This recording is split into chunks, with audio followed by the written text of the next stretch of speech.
Good morning, everyone. My name is Carol Werner. I'm the Executive Director of the Environmental and Energy Study Institute, and we are so glad that you are here with us this morning for our briefing topic, Losing Ground, Managing Climate Risk in the Southeast. As we have looked at the unfolding of and the outreach going on around the release of the National Climate Assessment over the course of the last few weeks, we have been struck by the impacts, the need to look at risk management strategies across the country because indeed every area of our country is affected by this. And of course we are seeing this in very real time as I think every state across the country, so many communities have been experiencing all kinds of different events, extreme weather events, and are having to deal with that.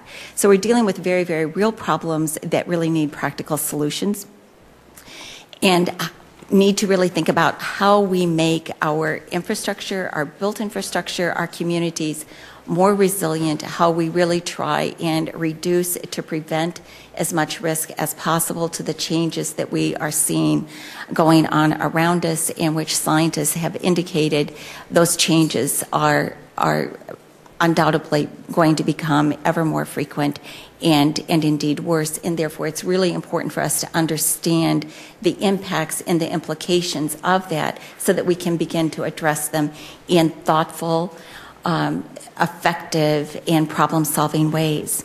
So we are really excited about the presenters that we have with us here this morning to take a look at this special region of our country, in particular the Southeast. And to start us off this morning is Dr. Virginia Burkett, who is the Chief Scientist for Global Change with the U.S. Geological Survey.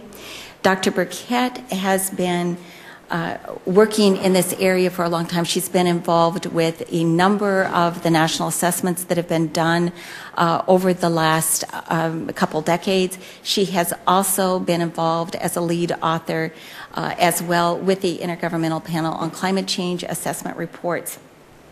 So she brings a wealth of experience, and prior to joining USG, the Forest Ecology Branch of the National Wetlands Research Center in Lafayette, Louisiana, as part of USGS.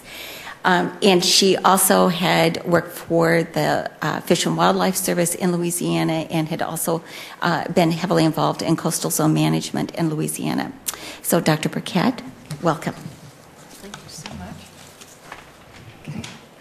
Thank you for inviting me to the briefing series and for being able to work with these folks here to kind of give context for the changes that we expect in the Southeast. I know your presence here indicates your interest in the region.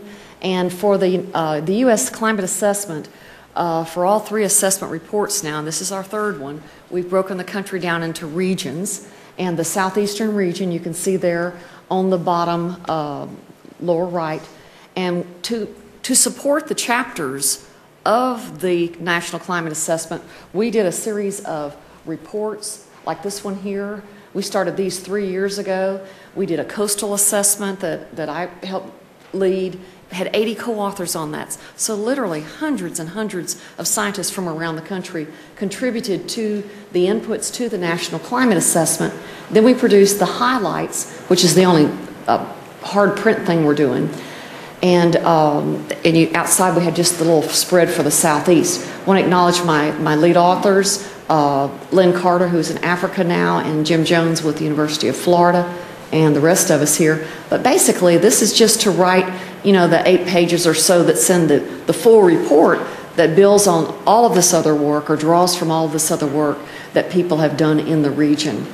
The 3 key messages from the Southeastern report and from the chapter are pretty simple.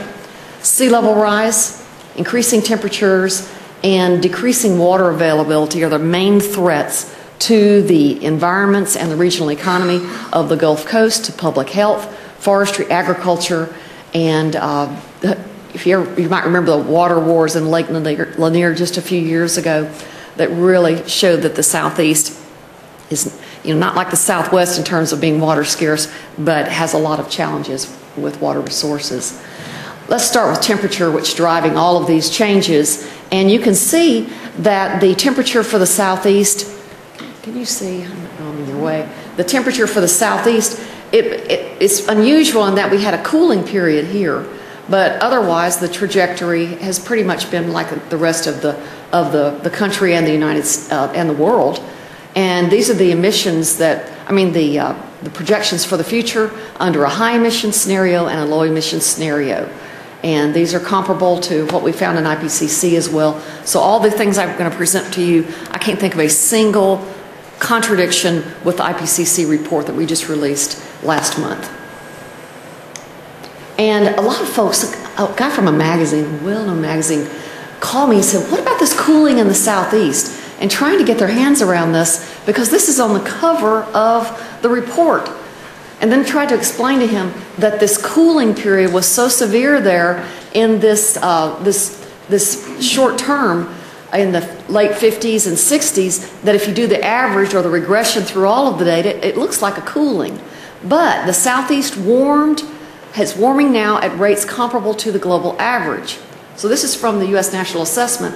But if you look at this one from the IPCC report, the most recent one, you can see these are using some data from the United States, from NOAA, that if you look from 1911 to 1940, you've got warming in the southeast. Everything that's brown or yellow is warming. And then you've got this cool period. In the United States, like other parts of the northern hemisphere, some parts actually showed cooling. But then, if you look at the last 20 years, 30 years, you see the southeast is cooling at rates that are comparable to the global average. So when you see that picture of the United States and it looks like the southeast is cooling, just remember that's because you've got a 110-year average shown there, and it's just the most recent decades that, it's because of the, averaging out for that cool period right there.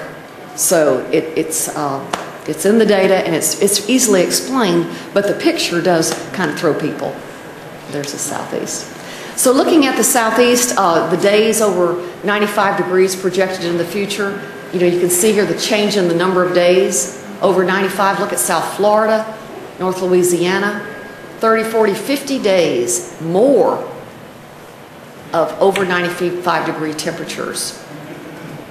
And the same thing with the evening temperatures as well. And ground level ozone increases with temperature, presenting a human health problem. And this is just a map from the National Assessment showing what we project by 2050 compared to 2001, the ground level ozone. Precipitation change, again, we've got some areas that look like they're getting drier, some areas are getting wetter. In general, in the northern hemisphere, the land areas are getting wetter. So if you look across the United States, particularly if you bring in Alaska, the trend is, and this is the U.S. average, a trend towards more rainfall, okay? But again, it's not the 100-year average, and it's not even the annual average that drives changes in ecosystems or affects some communities. The changes in heavy precipitation, this is the actual trend. So we've got more rainfall, but it's coming down in the form of more heavy downpours, which are less effective in maintaining soil moisture, salinity in estuaries, and that sort of thing. This is the projected change in seasonal precipitation, and look for the growing season, particularly spring and summer. Much more dry conditions are projected, and that's just if you look at the precipitation aspect, and then you put temperature on top of that, and you've got higher rates of evapotranspiration, more intense and widespread droughts, more widespread and frequent fires, and so forth. More outbreaks of pests like the southern pine beetle. It just cascades through the whole system. So remember that it's the combination of these drivers that will affect ecosystems and communities in the region.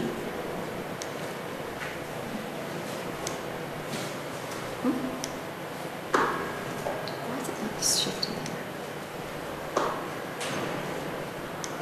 there? There we go. Okay. And so as I mentioned, it's the combination of the increase in temperature with the changes in precipitation patterns that are projected to increase the stress on water supply in the southeast. This is the projected trend through the middle of the century due to climate change, using a combination of these are two conservative emission scenarios. We're tracking above these two emission scenarios presently. And this is the spatial change in water availability. And where you have the hatched marks, that's where we have high model agreement. So we have higher confidence in the decline in water availability here than we do here, for example. In some areas, we expect to have more water, mainly along that Atlantic coastline. And shifting now to changes in sea level rise, the rate of sea level rise, based on the geologic the proxy data that we have for our coastal systems around the world. This is basically the trend.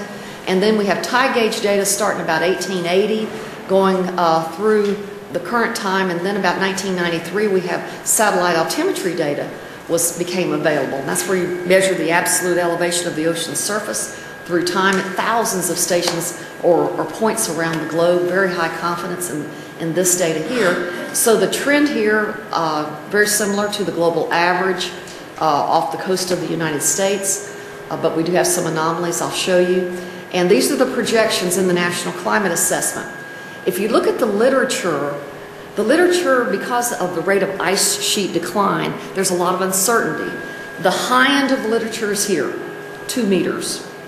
And even in the IPCC report that just came out, the assessment says that, you know, we're projecting up to 1 meter, but the semi-empirical model range is roughly twice that amount, 2 meters, but they have low confidence in those projections. So for the United States Climate Assessment, we selected this range here for basically scenario planning. But if you're building a power plant, you might want to consider, you know, these higher ranges. If you're just revegetating a barrier island, you know, it really doesn't matter which range you pick. But we're encouraging people never to pick one number. You're most likely to pick the wrong number. Consider a range, because the science on the rate of sea level rise is advancing, but we can't give you a single number. We'll give you a range, and that's what we suggest that people use for planning, including for coastal zone management, for example. And you'll hear some more from the Defense and the Department of Transportation, how they use them. And, you know, the global rate is one thing. That's what I just showed you. But this is the absolute rate of change in mean sea level along the United States coast from our last global change National Climate Assessment, NCA2. And you can see that the rate of change, or the rate of sea level rise, is higher off the Texas, Alabama, Louisiana coast, parts of the Atlantic coastal zone, and in Alaska, where those big red arrows are. And that's because the land is sinking, so the tide gauge is showing a higher rate of mean sea level rise, but it's all relative to the change in the elevation of the land surface. So in South Texas and in New Orleans, we got this much sea level rise a year. Okay, but that's not just the global average, that's the local change in land elevation factored into that. Is that bothering y'all in the ears? Can we turn it down some, maybe? Okay. Yes. Thank you. Can you hear me? Good. Okay. All right.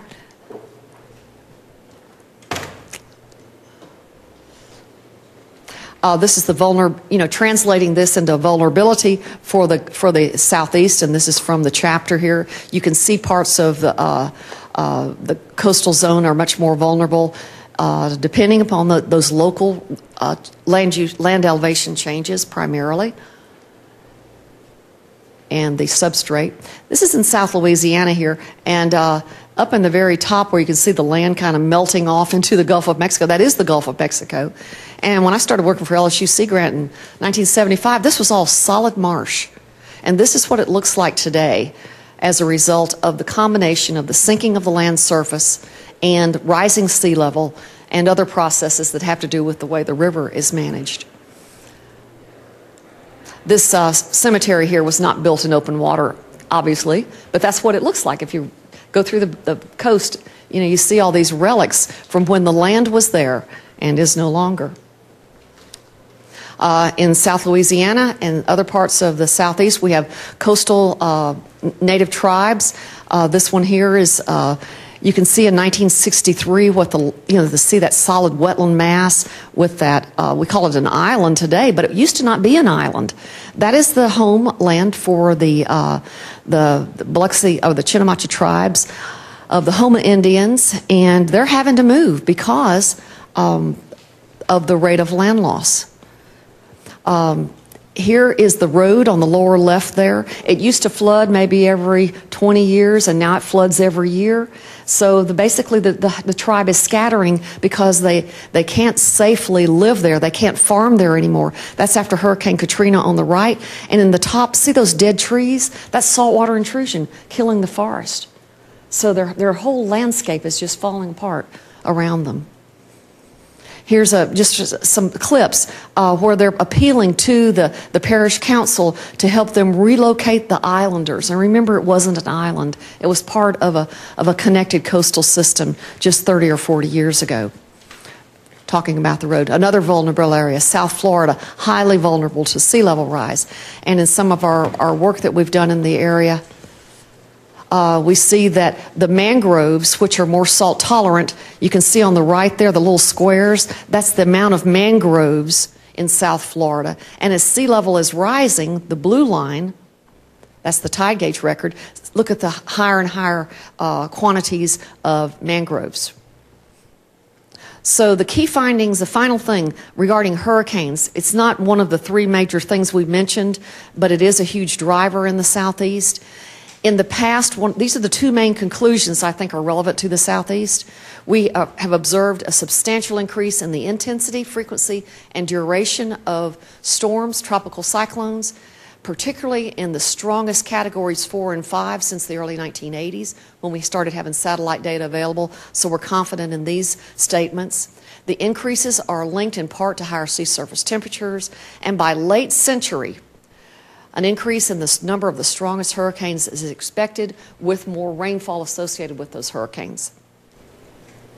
Low-lying Gulf and Atlantic coastal ecosystems will erode more rapidly if this continues. If any of you all are from Alabama, this is Dauphin Island, pre-Hurricane Ivan. This is post-Hurricane Ivan, and this is using some of our LiDAR imagery. All those little red dots, those are houses. That's the road running east to west. And this is post-Katrina, what was left, and this is what it looks like on the ground. So this is the consequence of rising sea level combined with an intense storm. As a result of these sort of processes in the Southeast, we've got the most frequent, the most costly climate disasters, weather-related disasters in the United States. But people are now understanding the facts and using that in planning. This is in South Florida, where they're actually starting to factor climate change into their adaptation strategies. Some states and some coastal communities have climate adaptation plans because of their knowledge of the science. So with that. Great. Thanks, Virginia.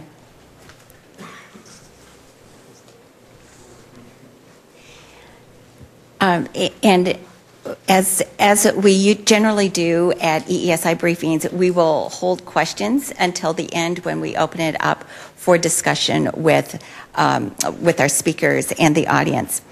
So we are very, very honored to have with us today two representatives of the U.S. Navy.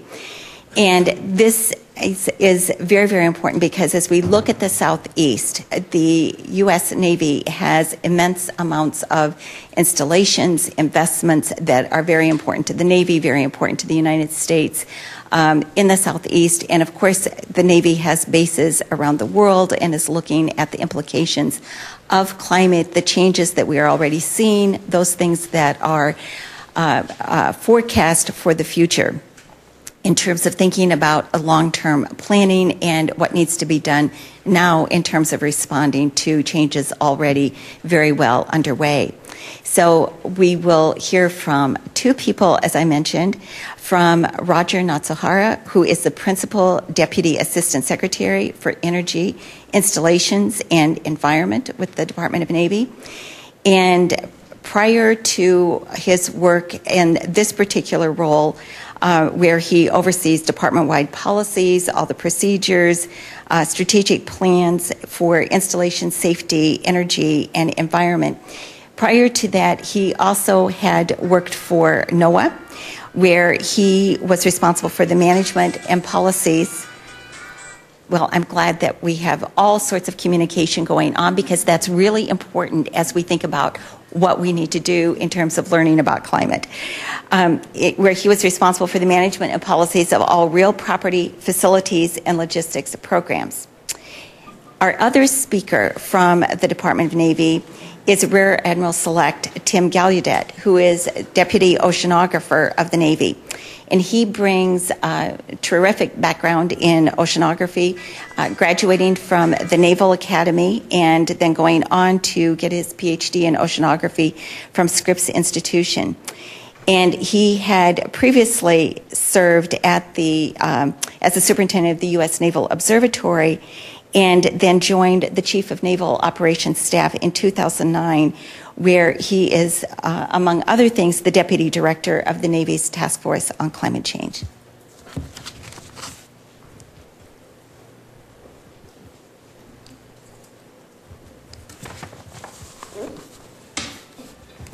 Is there a... It's not working. Okay. Good morning, and thanks for inviting me. I really appreciate it, and I apologize for being a little bit late today. If we can go to the next slide. For the Department of Navy, we have bases all over the world, but about 70% of our bases you would expect are along the coastlines. Sea level rise, climate change is a real concern of ours, not only from the operational, what we have to do from an operational side of protecting this country, but our installations along the shore. I'll talk a little bit about some of our other bases that are not along the shore, but we also are experiencing the effects of climate change, and I think you're going to hopefully see that this is a serious issue for us. But the message I think I really want to present to you is that we are part of the community. We cannot solve this independently and just look at the Navy bases, because we are so dependent upon the community at large that a solution for us doesn't work independently. It has to be with the community, a really coordinated decision on how we go forward on these things. These are just some of the executive orders, and the QDR is the Quadrennial Defense Review. Every 4 years, DOD, we take a look at all our mission that we need to look at, and climate change has been discussed in the last two QDRs for us. And the DOD Climate Change Adaptation Roadmap is another internal policy that we've been working on. Next slide, please. So what are we doing in the Department of Navy? The different levels, the Senior Sustainability Council, we're part of that with the administration. DOD has their own climate adaptation workshop, and the Navy, the Navy Task Force Climate Change, and Admiral Gallaudet will speak more about that, I'm sure. Next slide, please. So what do we expect? As we all expect, sea level rise and storm surges, increasing the frequency, the changing precipitation patterns, global changes, and at a recent event in Pensacola, our Whiting Field, we experienced a 500-year flood there. The amount of rain was caused the damage below. So I'm going to talk a little bit about why I mentioned about how we need to work with the communities, and we really kind of look at it. I kind of look at it, and I think I'm trying to get the department to look at it in really kind of two discrete buckets, I'll say. The long-term sea level rise, that's really a long-term, and what are we going to do about that? We really can't put in our own design criteria of protecting the bases, because everything we use, and I tell folks, the bases don't work without our civilian workforce. Most of our married sailors and Marines live off base. All our contractors live off base. But we're dependent on the infrastructure of the cities and communities around us. Water, sewage normally, electricity, but the road system. So if those aren't functioning, our bases can't function. So if an area is going to be flooded out in the long term, we're probably going to have to leave just like the rest of the community. So spending a lot of money and planning to protect the base for sea level rise, if the community can't protect the community, it really doesn't make sense to do that. And I think those are the discussions we're having within the department of, people have asked us, are you spending money? What are your design criteria? My answer keeps coming back is we really have to work with the whole interagency and the communities on that, because there are certain things that we can do. So on the second side, the storm surge is really the discrete weather events. There are certain things that we can do and we are doing to plan for those. But it's not as extensive, I think, what some people would think we should be doing. We're in discussions like things like our mechanical equipment, our data centers, and those kind of things. Do we put those, instead of having them on the bottom floors like we typically do, of raising those up, maybe put them on the second and third floors? So when you do get these events of flooding, storm surges, at least your mechanical equipment, your IT centers aren't going to be damaged, and it'll be easier to reconstitute. But as far as planning for discrete weather events, we're not immune to the same damages outside of the community. We've seen that in some of the good examples. The big example in Japan, the Fukushima Daiichi nuclear power plant. They have, in all our nuclear power plants in this country too, they have backups, but when they're right next to it, and you have such a catastrophic event like that, you're going to lose all your backups too. And so for us to spend the monies to put those backups in, it may not make sense. We do have emergency backup generators on all our critical loads, but even those in an event like that, we would lose those. But in reality, what we've seen in Katrina, Sandy, is we're part of the community. And so we're not going to operate the bases normally in our normal operations during the recovery phase. Getting ready for a storm, during the storm, we sortie the fleet. The fleet, our aircraft, we disperse those. So if we know a storm's coming, we leave the area. We encourage our families to leave the area, just like everybody else. So the base is going to be at a minimal manning. So for us to spend a lot of money to plan to have the bases running normal operation, probably doesn't make sense. We don't have that. Those are the discussions we're having because it's very expensive to do that.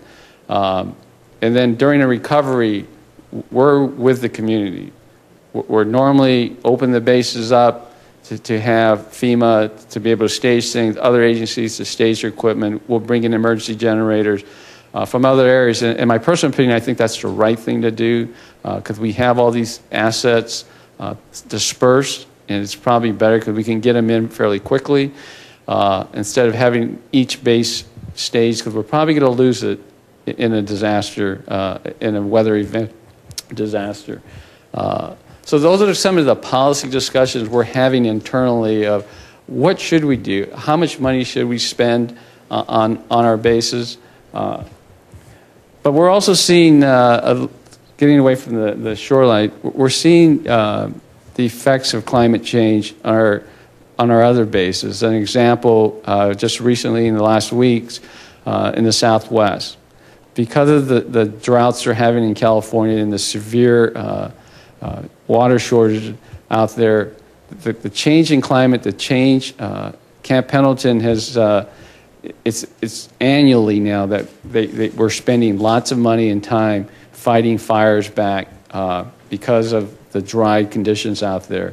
It's starting to affect the amount of training we can have, because if you've seen the news, a lot of the assets. The Marines have been providing helicopters, which is the right thing to do to help fight the fires in the community, which is also because it's pushing up right up against the base too.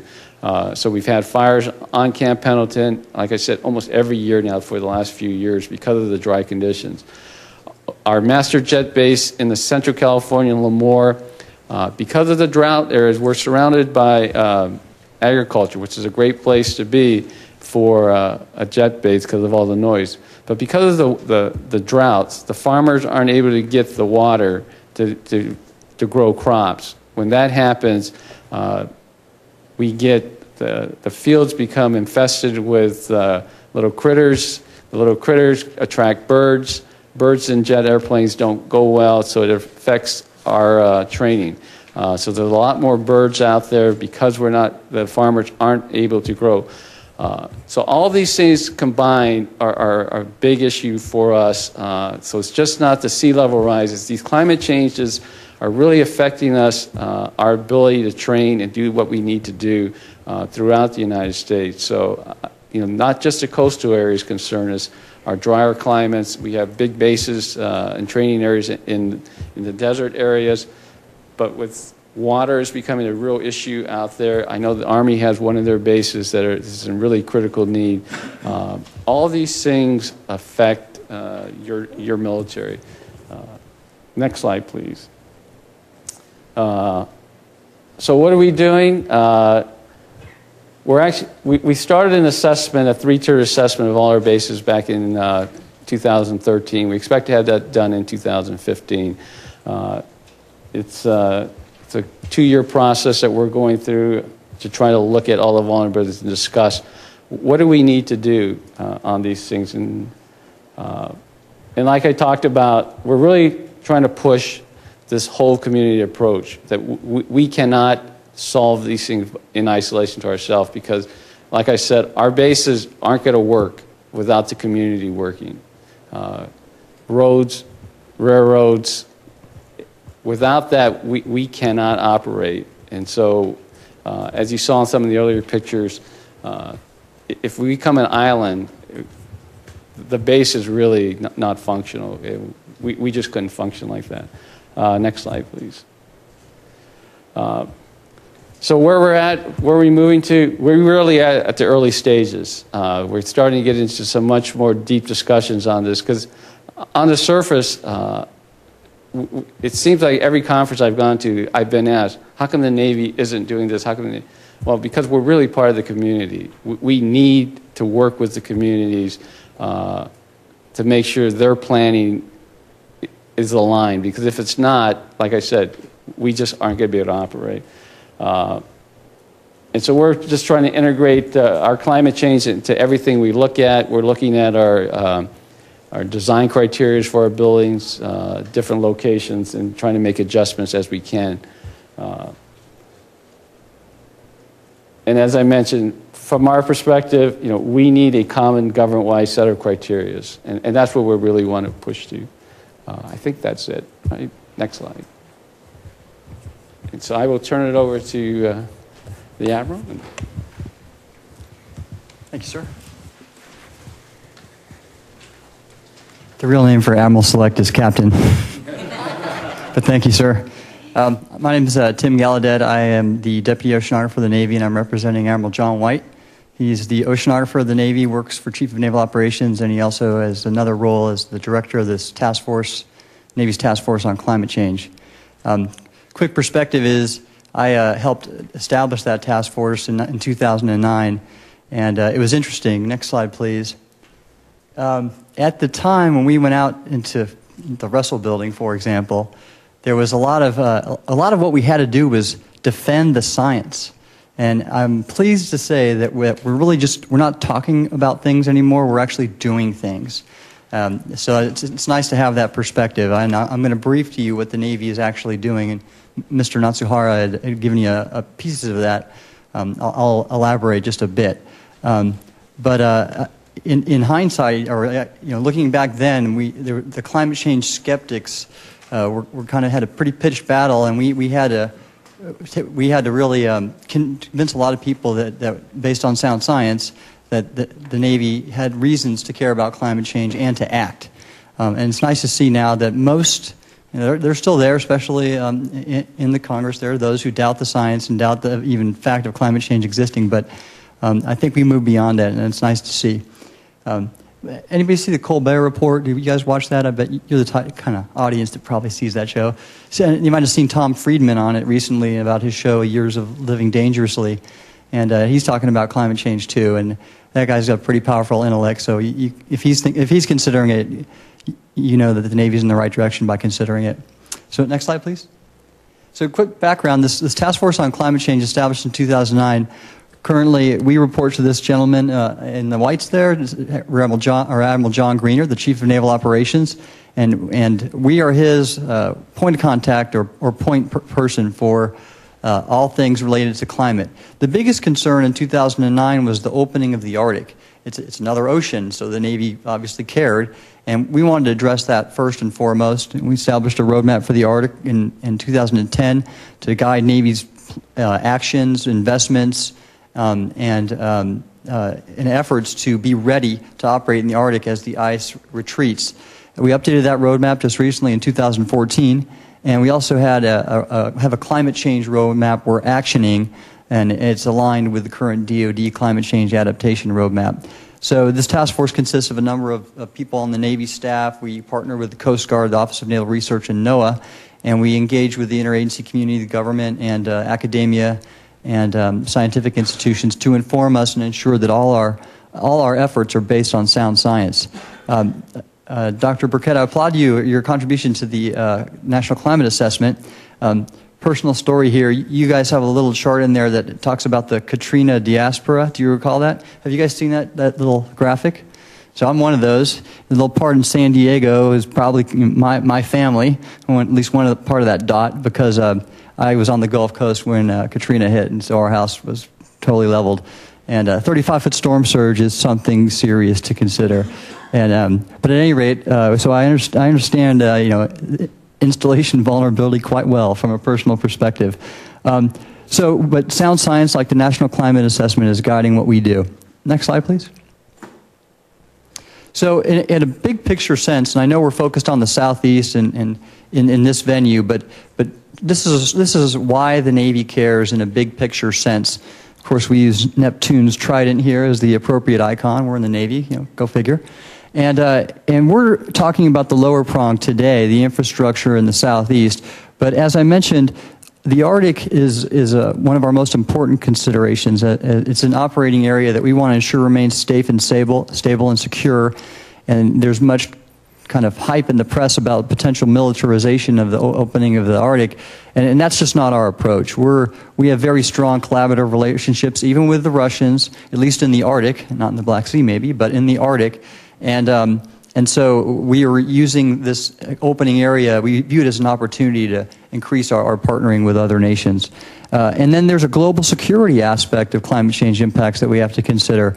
I recommend you all look online for a recent report by an outfit called the Center of Naval Analyses, CNA.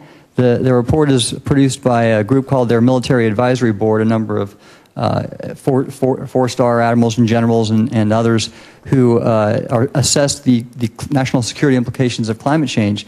And the recent report found that from their previous report of 2007, they under-forecast the rate of security risks. And the impacts physically were happening faster than they thought, and the security risks were growing. For example, they provide several vignettes, like Syria was linked the civil war in Syria is linked very tightly to the years of drought that has been experienced in the rural areas, and that forced a mass migration of people into the urban areas, and they were disaffected and had no work, and now you have that mess that's occurring there now. So climate related, and the report concluded that we'll probably see more of those. And that's the U.S. Navy, from a national security standpoint, cares about that. And so that's the big picture why. Next slide. Sea level rise is an important element of this. And as Mr. Natsuhara mentioned, we have challenges that we must address in a whole community approach to ensure our infrastructure remains resilient. But at the same time, we can't build to the 500-year storm, so we also have to build a capability to respond. So with respect to these challenges, there are also opportunities, and I like to move the discussion of all the gloom and doom with respect to climate change away to the how can we do something positive with it? And there are things. Partnering with our allied nations or emerging partners and helping them build a response capability is a great opportunity for us. For example, the recent relief efforts associated with Typhoon Haiyan in the Philippines. The Navy was the first on the scene with our Marine Corps brothers and sisters, and that was an opportunity to help show the Filipinos and build their response capacity. And this will be a long-term effort, but we can do that throughout the world. And there are a number of emerging nations that are developing, and that if we forge close ties with and help them respond, we can make them more resilient in kind. Next slide. So. We support the Department of Defense, being a part of the department, and three of the main efforts that we're contributing to the Navy are assessing vulnerability, and this is the three-tiered approach that Mr. Natsuhara approached. We've developed a very detailed methodology with a number of supporting organizations like the Army Corps of Engineers. We in the Navy are also focused on the prediction aspect. Dr. Burkett had mentioned with sea level rise that there's a kind of a wide range of uncertainty, and we have the capability as a nation to drive down that uncertainty and so that we can make better planning and resourcing decisions. You have, I'll talk to it in an upcoming slide. And then the last piece is taking our vulnerability assessments and developing planning scenarios for the different ranges of potential climate impacts, like sea level rise, rises of 1, 2, and more meters, that kind of thing. So the scenarios what we're developing are intended to kind of give us the range of options that we can consider and do the cost-benefit analysis. So I'll talk briefly on these, and I'll be able to get it done in time here. Next slide. So for our facility vulnerability assessments, we have a pilot project for the Hampton Roads area circled in the red there, and our intent is to basically export the processes and approach of that assessment to all of our facilities in the ensuing years to come. And so this pilot is going to be a model that we hope to use and apply across the CONUS and then even outside the continental U.S. Next slide. The Hampton Roads area, as Mr. Natsuhara mentioned, is a very vulnerable area, and that's the focus of this pilot. We're partnering with the Old Dominion University there. And again, we're bringing in, we're forming a group, kind of in a construct like a joint interagency task force of local, city, and industry types to help inform and contribute.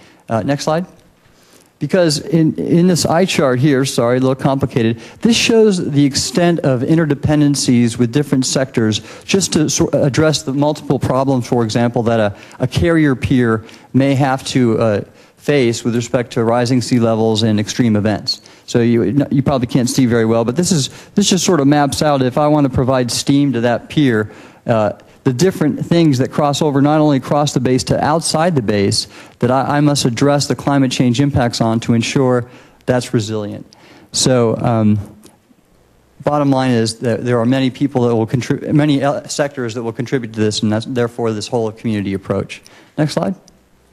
This is the prediction piece I mentioned, and all those logos are people who spend tens of billions of dollars on climate prediction, except for the Navy, because we don't have that kind of budget for it. But there is a national capability that exists, but is fractured, and it is our effort through something called the Earth System Prediction Capability to unify climate and weather prediction so it's operational and can provide decision makers the right information that drives down uncertainty. Next slide.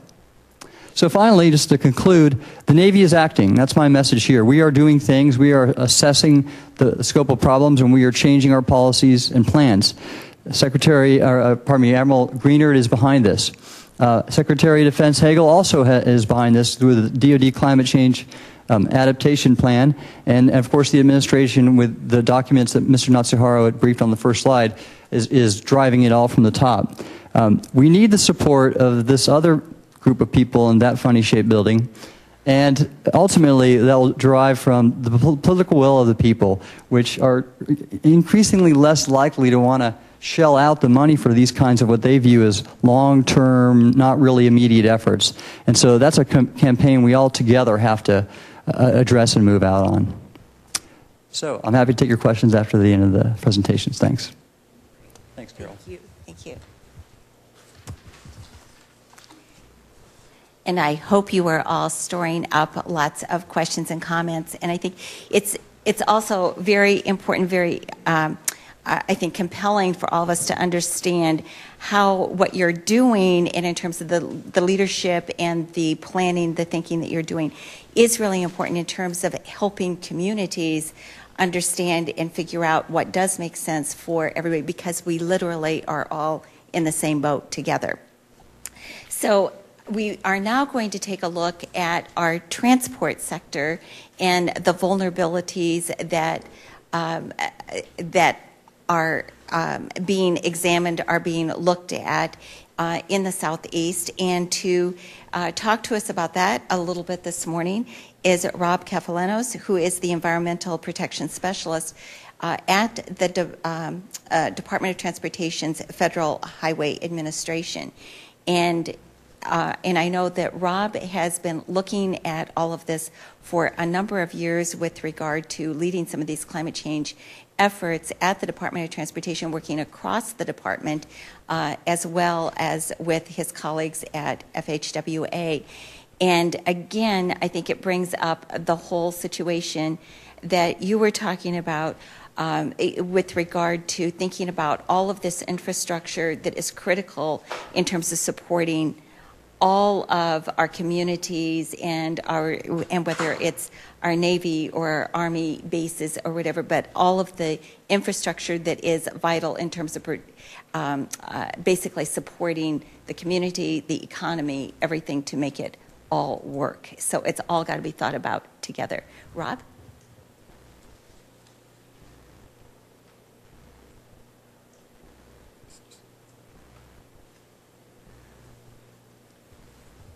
Thank you. I think I need some more hands to hold different things. That's okay. I'm good. Thanks. So I've been at Federal Highways for about 12 years. We've been focusing on climate change adaptation since, I think, just before Hurricane Katrina. This morning, I'm going to talk about a few things. Talk about Federal Highway and DOT goals as it relates to climate change adaptation. I'm going to talk about a framework that we have for analyzing vulnerabilities and some pilot studies of it. And then the last half of the presentation, I'll focus on talking about the Gulf Coast 2 study, which is in Mobile, and some resulting tools that we have coming out of it. So at Federal Highways, we have a pretty clear goal when it comes to climate change. We want to see concerns tied to climate change adaptation kind of mainstreamed into our different processes. And we kind of break up the work at both the system level and also the project level. So at the system level, we're talking about long-range planning at the metropolitan area by metropolitan planning organizations and state DOTs, and as well as asset management. At the project level, we're focused more on all the different processes that have to go into to create and build a piece of transportation infrastructure. So that can include the environmental process, preliminary engineering, design, construction, operations, and maintenance. And the reasons that we care about this, the reason we focus on this, there's really two key reasons. One is that we're concerned about safety. Transportation safety is a key goal of Federal Highways that's been a mainstay of the department too for forever.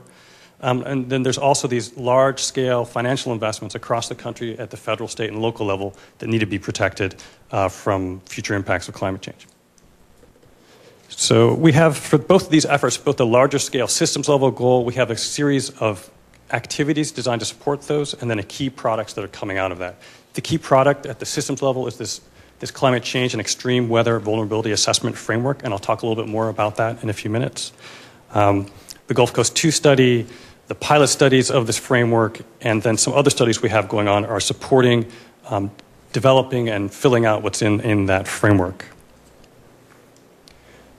And then at the project level, it's a little bit more, there's quite a few different moving pieces going on, but our goal is to really update different engineering manuals and methods and procedures for engineers, for designers, and environmental people to use when they're designing projects.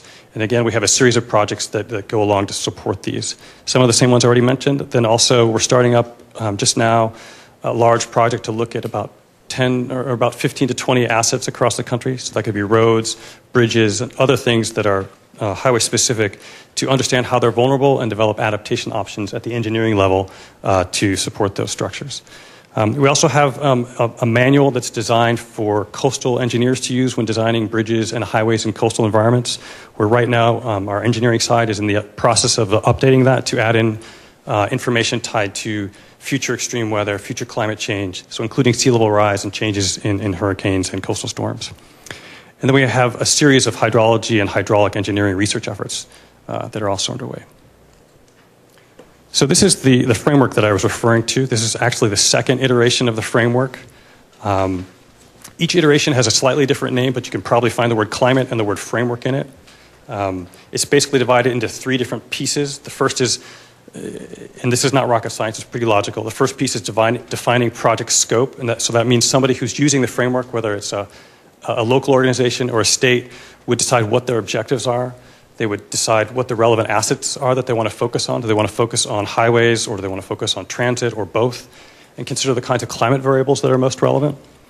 And then in the second phase, they would find the climate information and gather together all the information on the structures that they're looking at and use that information to assess the vulnerabilities. And then the third stage is actually in some ways the most important, which is why we put it in the very small print that you can't read. But that's taking that information and pulling it into your various planning processes, whether it's long-range planning, short-term tips, the transportation improvement programs, or asset management or engineering. So we've used this now in a series of pilot studies. So the first series of pilot studies we had ran until 2011, and it focused, we created the framework and provided some seed funding for 5 areas. MTC in San Francisco, the Oahu MPO, the Washington State DOT, New Jersey State DOT, and Hampton Roads of Virginia. They piloted the framework, we got information from that and updated it, and now we have 19 pilot studies going on as well across the country, and that's what most of these green places are on the map. In the second phase, we've made an extra effort to reach out to non-coastal areas as well. So we're doing some interesting things with precipitation in New York State and Michigan and Iowa and Minnesota that are sort of new and somewhat cutting edge, I'd say. And then we also have the Sandy Project in the Northeast, and then the New Mexico scenario planning in New Mexico, and then lastly, the Gulf Coast 2 study. And the Gulf Coast 2 is focused on Mobile. So I'm going to talk for the remainder of the talk about Gulf Coast and Gulf Coast 2. The Gulf Coast study is divided into 2 phases. The first phase focused on climate vulnerabilities across the Gulf Coast region from Houston, Galveston to Mobile, Alabama. It's a multimodal, and both of these are multimodal studies. I work with federal highways, but we run the studies for the department, so it focuses on all the different transportation modes, or most of the transportation modes within the department. We've had a lot of cooperation on the project, especially the second project, which focuses on Mobile. We've been working very closely with the South Alabama Regional Planning Commission, the state DOT, and the county transportation folks. We've also had a lot of cooperation with the USGS and Virginia's people focusing on the science. So this study is broken down into 4 tasks. The first 2 tasks are already complete. The first task was designed to isolate the most key transportation facilities to the operation of transportation in Mobile. The second focused on identifying the climate effects, and I'll talk a little bit about that next. And then the third study is the part that we're almost done with right now, and that's focusing on identifying the vulnerabilities across the transportation system in Mobile, and then also doing these very specific engineering analyses on 11 different assets there. And the last task is developing the transferable tools. So we're almost done with the study. We should be done this summer. Just very briefly, I'll talk about some of the climate effects information we put together. We looked at basically, for temperature and precipitation, we looked at a series of 3 different scenarios, a low, a medium, and a high. We developed projections out to the end of the century over 3 different time periods, 30 years each, beginning in 2010. As we would expect, and as I think Virginia's information already supported, we found that there would be definitely a gradual ramp up across all the scenarios in terms of the number of hot days, which we define as days above 95 or 100 degrees. And also more extreme high temperatures. When we looked at precipitation, we also find that there would be increases in precipitation, but that some of the model results were more mixed, that there was a broad range of results across the models, and that's something we find with precipitation a lot more than with temperature. For transportation, we're very concerned with specific thresholds, so we did analyses to project what the 100-year, 24-hour event would be. And we found there, too, there would be increases, but there would be some broad range across models for that. So next I'm going to talk about sea level rise and storm surge. We developed 11 different storm surge scenarios for Mobile. We based the storm surge scenarios on 2 historic storms that were very important to the region and also to Mobile. So we started off with Hurricane Katrina and Hurricane Georges. Georges and Katrina were about equally bad for Mobile, but Katrina is the one that gets the headlines because it affected a much broader swath of the Gulf Coast region. We took those 2 storm tracks. We adjusted the tracks to account for different possibilities for storms so that the storm surge track went just to the west of Mobile. We added in information for some of the scenarios to increase the intensity of the winds tied to the way that climate change is thought to be able to affect coastal storms in the future. And then we added in, for some of the scenarios, different ranges of sea level rise, because sea level rise can magnify the storm surge that can happen, and it can also magnify the wave heights on top of the storm surge. So we created these 11 different scenarios and looked at vulnerabilities to these different storm surges. So next I'm going to talk about the vulnerability assessment part of this. Vulnerability is defined by the IPCC, by others as well, as a function of exposure, sensitivity, and adaptive capacity. We chose an indicators approach to figure out how to analyze what those different factors could be as it relates to transportation in our study region. And then we averaged those indicators to develop a scoring process that I'll talk about in a second. So exposure is basically the climate information that we put together. Sensitivity is the extent to which a structure, a road, a highway can be affected by a given level of exposure. And adaptive capacity is the ability of a system or an asset to adjust or to be repaired after the impact. So these are examples of some of the indicators that we used. For sensitivity, the indicators vary by the type of asset you're looking at, whether it's a pipeline or a bridge or a rail link, and also it varies by the climate effect. So for temperature, when we looked at sensitivity, we considered things like the asphalt binder type. Certain asphalt binder types work better than others under high heat scenarios. We considered truck traffic volumes. For precipitation, we considered the conditions of culverts. For storm surge and sea level rise, we considered whether or not there was the presence of seawalls, considered the heights of bridges and the heights of approaches to the bridges. And then for adaptive capacity, this was a little tougher to deal with. We considered things tied to the speed of recovery, the speed of repair, the cost of repairing something if it is destroyed in an extreme event. And then lastly, for adaptive capacity, we looked at redundancy. And redundancy, that's more of a system process to see whether or not there's redundancy in the system to take up slack if you lose a particular facility. So all the indicators and all the vulnerability scores were calculated in a range of 1 to 4, 4 being the highest. And so you can't see them because they're clouded out in red, but the ones at the top are the ones that were considered the most vulnerable under the different scenarios. And this is looking at 2 scenarios of the low end of storm surge and the high end of storm surge. Then this is just an example for storm surge vulnerability. This is looking at the causeway across Mobile Bay. Storm surge vulnerability is generally highest where the Mobile River meets Mobile Bay. Also for low-lying coastal roads, any facilities that are closest to the bay, those are the ones that are considered that came out through the analysis as being the most vulnerable. I mentioned that we did a series of engineering assessments. This is an example of one of them, but we did some for rails and for highways, and some long-scale bridges as well. And we looked at those and applied different kinds of climate drivers to those to see different kinds of climate stressors to see how vulnerable they were. And we ran through engineering processes to figure out the best ways to adapt those. So I want to talk very briefly about a few implications, and then I'll talk about some tools that we're developing. The kinds of infrastructure that we build and that state DOTs and locals build, they last for different periods of time. Local roads may last 20 years. Interstates may be designed to last for 50 years to 75 years. And major bridges may be designed to last for 75 years to 100 years. So it's important to consider how long your structure is designed to last when you make decisions about when to go in or how you would go in to update it to make it more resilient to climate change. We know that climate change will affect maintenance cycles and investment decisions on when and where to invest and when and where to go in and reconstruct a facility. This adds uncertainty to the whole transportation planning and designing process, but it's just another uncertainty. So our goal is to try to mainstream consideration of climate in these processes as one issue among many that has to be dealt with. We know that we can expect higher maintenance and operations costs going forward, and also potentially costlier structures as we try to design them to be more resilient. However, adaptation can really save funding over the longer term. I think the last speaker mentioned this point of trying to get people to think longer term about things as opposed to just the next funding cycle. Our goal is that people will think more about solutions that will last over the long term that can save funds, and also consider the fact that to us it's very important to focus on proactive strategies that can protect things before disasters happen and really avoid the disasters.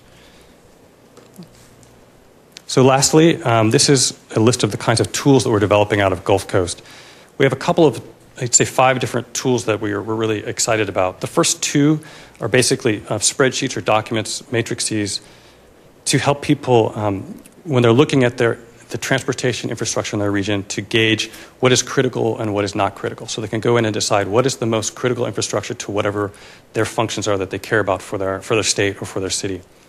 Next is a sensitivity matrix. This is designed to match up different kinds of climate effects, temperature and precipitation, storm surge, along with different kinds of infrastructure to identify what thresholds matter for those different structures so they know what kinds of information they need to collect when they're doing the climate work.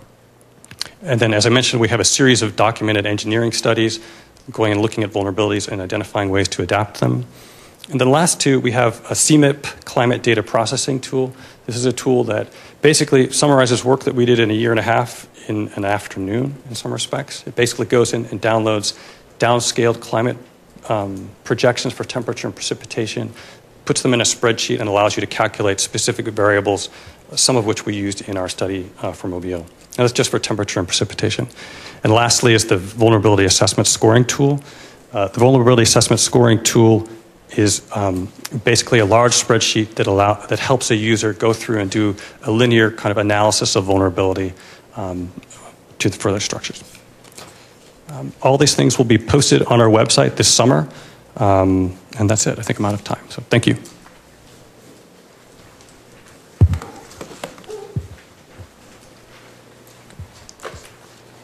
Thanks, Rob. And I want to thank all of our speakers for kind of laying out. And Virginia, do you want to come up here? Great. For laying out this whole picture of what it is that we are both facing and also efforts that are underway to help us all think in a clear fashion about what the implications are and how we might best plan and adapt and mitigate some of these efforts.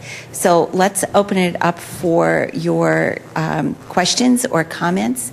And if you could please identify yourself. Any questions, comments? Hi, Chris Trent, U.S. Geological Survey, and I wanted to ask Captain Gallaudet if you could elaborate a little bit more about the unified prediction activity that you had described, specifically some of the successes you've had, but also maybe the challenges that you have yet to overcome. Sure. So, yeah, I had to kind of fly through that slide because when somebody was holding up a 3 minutes card. Yes, so the Navy is underway. We have committed we have a plan to spend about $45 million over a 5-year period to increase our operational weather and climate prediction capability. We have an area that's focused on the Arctic and sea ice, coupled ocean, ice, and atmospheric prediction capability.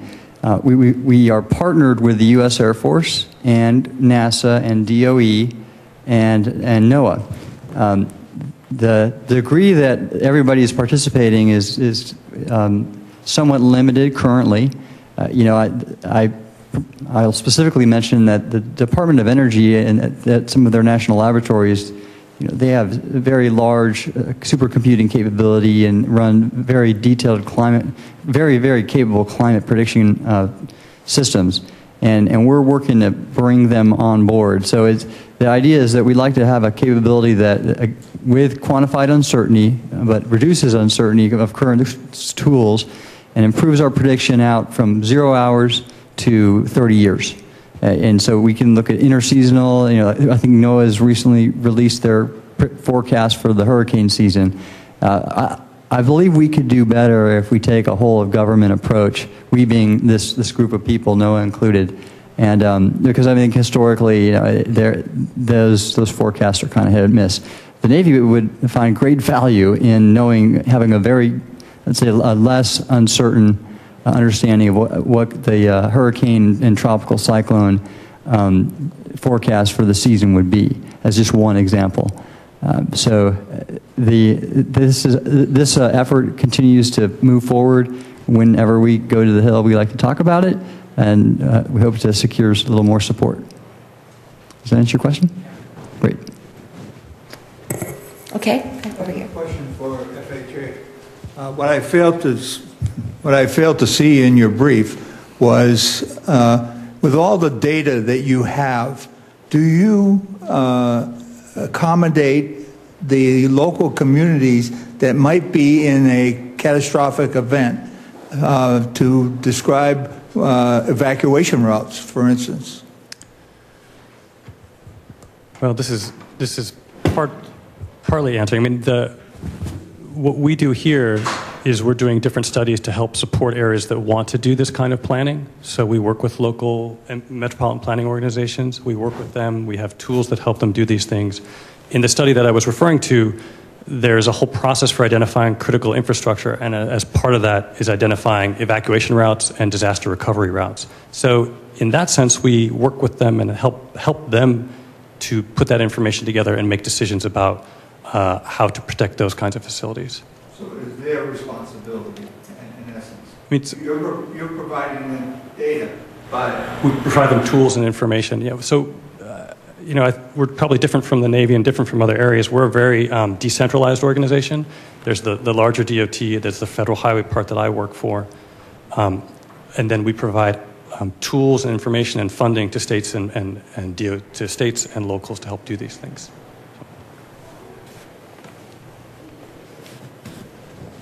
Other comments? Okay. I'm Terry Hill with the Passive House Institute. It's very exciting to hear all these tools that are being developed. They have a huge impact on buildings, on future utility grid designs, etc. How are these tools going to be brought together so that we can get an overall view of this? It seems to me to be still pretty stovepipe, but the tools if they pan out, are pretty exciting and have wide application. You might all want to take. Go ahead, Rob. I'll start. I mean, I think that under the latest executive order from November 1st, there's a whole effort underway to try to centralize that. It's not something I'm personally working on, but Virginia and the Navy may know more about it. For the Navy, the DoD has what's called UFCs, Unified Facility Codes, and that's centralized with our DoD, so all the services follow that. But that is somewhat limited just to the DoD facilities. There is an interagency process that my DoD counterpart sits on. To be honest, I'm not exactly sure how far they are. Like I said in my brief, I think we're still in our early stages of really, and I kind of have joking with my folks, as an engineer, you give me a problem, we'll solve it, but you got to give me the right problem to solve. And so I look to Tim and his organization, and we really need to know what do you want us to design to. Is it a 1 meter rise? Where and over what period? Because until we know what we're supposed to design to, I'm sure Federal Highway has the same issue, that we don't want to get too far ahead of anyone. So the scientists really have to kind of tell us what should we, and that's, to me, the interagency and the administration, everyone has to agree that this is going to be the criteria everyone needs to design to. FEMA will have to adjust their floodplain maps, and that's what we really design to. Yes, in my last slide, I had a picture of the guys in Florida holding up the map and doing planning, and I thought I really ought to put something in there about the federal strategy, because this administration, and I've been working on this for 23 years, first IPCC and the first National Climate Assessment, many years, and I see more of an effort, as more of an emphasis in the Department of Interior. Now, all of the bureaus have to have a climate adaptation strategy. The cabinet level has this climate adaptation emphasis, and so, we just posted this GCIS, this Global Change Information System, through the U.S. Global Change Research Program. So it is tools that DOT develops, for example, need to be shared with the folks in the Navy doing the similar work, so we don't reinvent the wheel, and that the science, from a science perspective, that we can provide you, if you ask a certain question, that we can give you an answer in practical terms that you can use. So yes, there is this huge national, federal climate adaptation strategy that's being implemented, as we speak, and they meet monthly in the Department of Interior. You can hold on to that. Okay. Any other questions or comments? John Michael?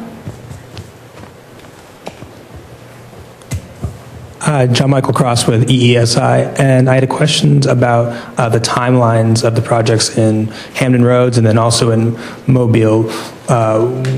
What is the timeline to both get information out and then in Hampton Roads to actually make some changes to the bases?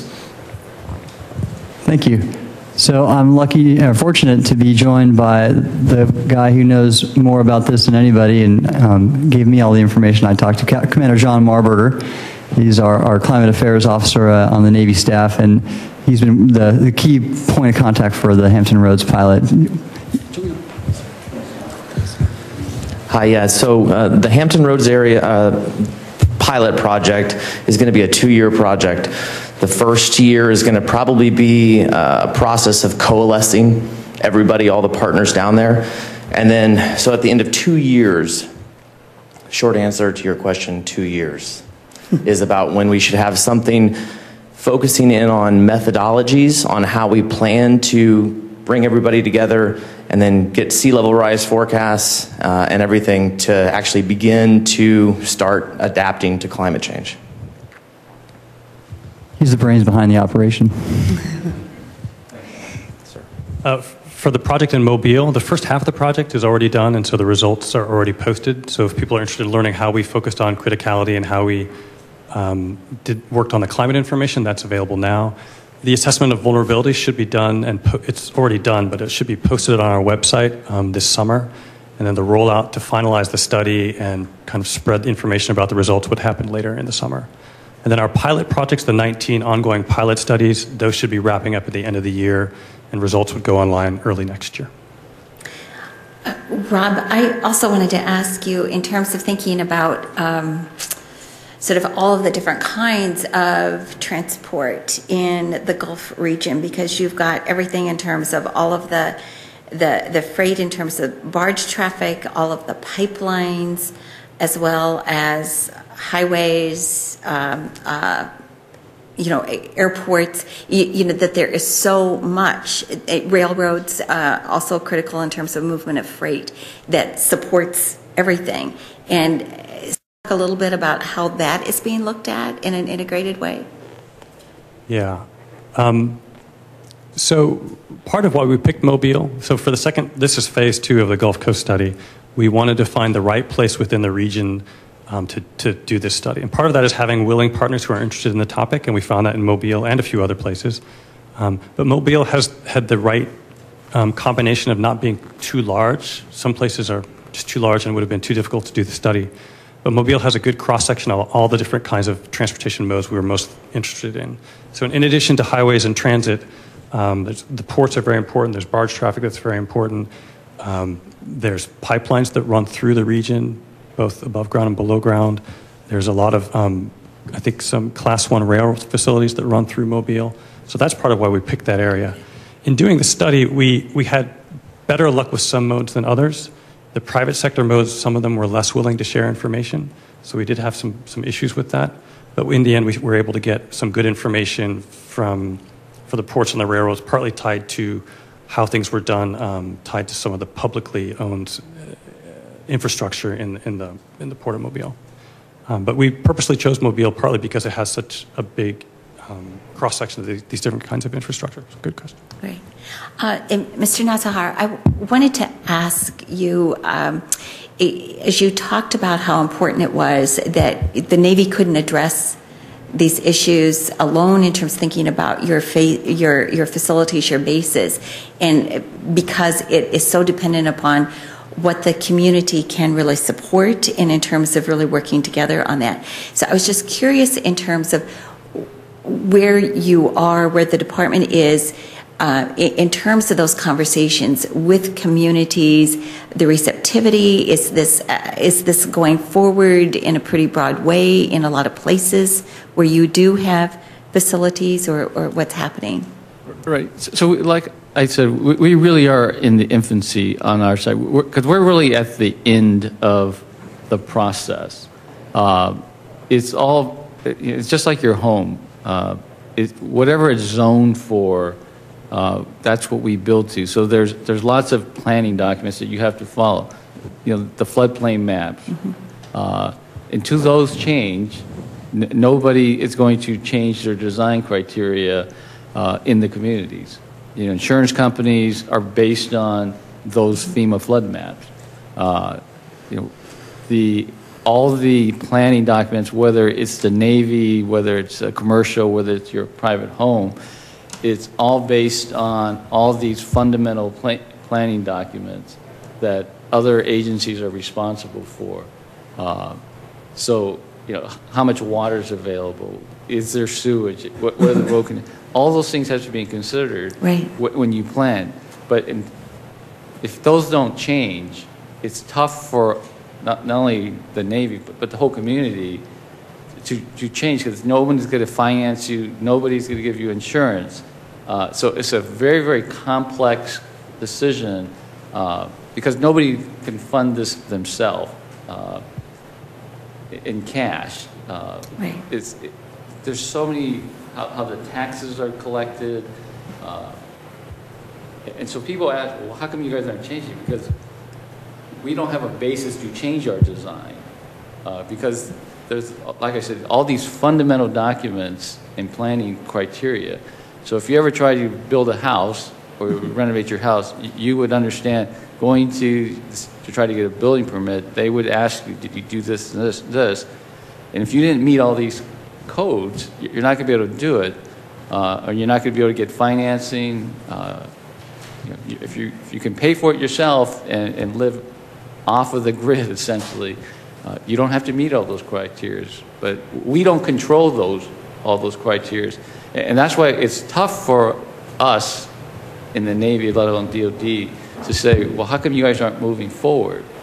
Well, because, and I kind of joked with his boss that, well, you have to tell me and get everyone to agree that the title change in Mayport or Jacksonville is going to rise X amount over this period of time. And then we can work to get all those planning guys to say, look, that's what we have to design to. That's what the shoreline is going to look like.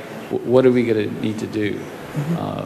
But I can't ask our people that write our design criteria and code to say, pick that number.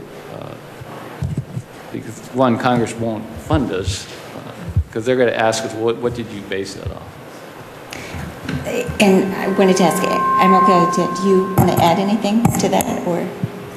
No, well, I just have to concur with Mr. Natsuhara on that. Is we are dependent on a lot of different information, and a lot of different people and participants. So it's really, this climate change stuff can be like herding cats at times, and we need, but we have to act. So we desire total uncertainty. We desire total uncertainty, but we are going to have to act in the face of uncertainty regardless.